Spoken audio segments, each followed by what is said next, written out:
High guys, good morning तपाईहरु सबैजनालाई अनि यो फुल हेरेर फ्रेस हुनुहोस् तपाईहरु हैन।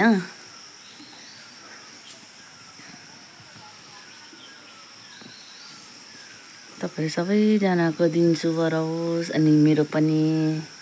आज चाहिँ ढुक्क भइरहेछ है, सबैभन्दा हरेस लाग्दो है टाउको दुख्ने काम चाहिँ मलाई बजार जाने काम लाग्छ है। बजार गएर सौदाहरू गर्नु चाहिँ मलाई पुरा झिन्झेट लाग्छ है।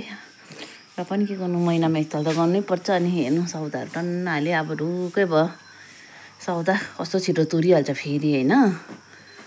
अनि अब सौदा अहिले ढुक्कै भयो। गुड मर्निङ है, बुढोले नि झाडु साडु लाउनु हुँदैछ है। अब म त्यही भित्र बढाल्ने। म दोकानको लागि आलु मिमीको लागि आलु भुजाको लागि आलु उसिन्नु लागेको है साथीहरु। पानी परिरहेछ ठुलो, एक्लै हरेसै लाग्दो भएर बसिरहेछु। हरेस लाग्दो त के, अब काम गरिरहे भने त हरेस लाग्दैन। आलु नि कुहिएछ है साथीहरु, गनाउँछ घिनै लाग्दो हैन, घिन लाग्दो भएछ। अहिले चाहिँ आलु पाक्दैछ हैन।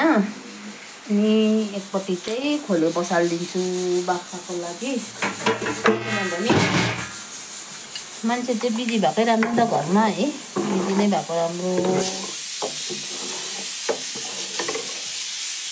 काकाले चाहिँ दुध लिएर आइदिनु भएछ। के हजुर, के भन्नुभयो?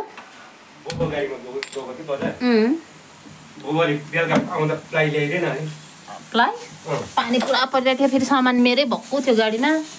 अन्त तग्दाको दिदी भेनाएको थियो, अन्त गाडीमा सौदा त कति छोड्यो, मेरो त भुस छोड्यो। चाहिँ खाना रेडी गर्दैछु, बुढो 11:30मा आउनुहुन्छ। अनि इस्कुसको सब्जी, अलिकति आलुदम बनाइदिन्छु। उब्रेको चाहिँ आलु भुजा 12 बजीको लागि। अनि दुईजना बुढाबुढीलाई अलिअलि पकायो भने त पुगी पनि हाल्छ। मेरो त हिजो बेलुकाको माछाको टाउको सुप पनि छ। अहिले चाहिँ खानापिना सबै पाकिसक्यो। अनि बुढोलाई पर्खिरहेछु है। अन्त के गरौँ भयो, अब त्यसै बस्नु सक्दिनँ म त, छटपट लाग्छ है, एक्लै छु। अन्त यताउता गर्दा नि हुँदैन। अन्त खाली दिमाग शैतानको घर भन्छ। अनि मैले चाहिँ फेरि नयाँ बुन्दैछु है साथीहरु। अब के बुनेको यो चाहिँ म तपाईहरुलाई बुनिसकेर लाउने बेलामा देखाउने छु। बुढो चाहिँ आइपुग्नु भएछ, बुढोलाई खाना लगाइदिए हैन। इस्कुसको सब्जी, आलुदम, अनि घिउ। दाल चाहिँ खाँदैन, मुसुरी दालहरू बुढोले, अनि लसुनहरू पनि केही खाँदैन। अन्त त्यसले गर्दा सादा पानी झरीमा तातो तातो भात। त्यही मेरो खाना है साथीहरु। इस्कुसको सब्जी, अलिकति आलुदम, अलिकति सुकुटी, ताँबाको अचार, अनि माछाको सुप। बुढो भयो भेज प्रणामी है, म भयो मांसाहारी।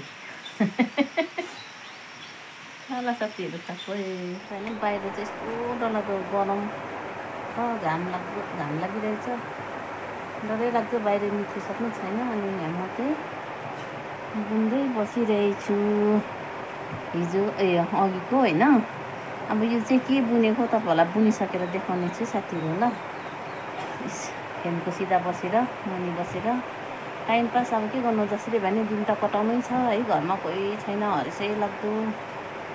अब ओल्लो घर पल्लो घर जाउँ भने नि दोकान छ है, टाइम पास केही छैन, साथीभाइ पनि कोही छैन। अनि यही हो मेरो साथी। अनि 2टा बिरालु छ घरमा। ल बेला बेलामा देखाउँदै गर्छु।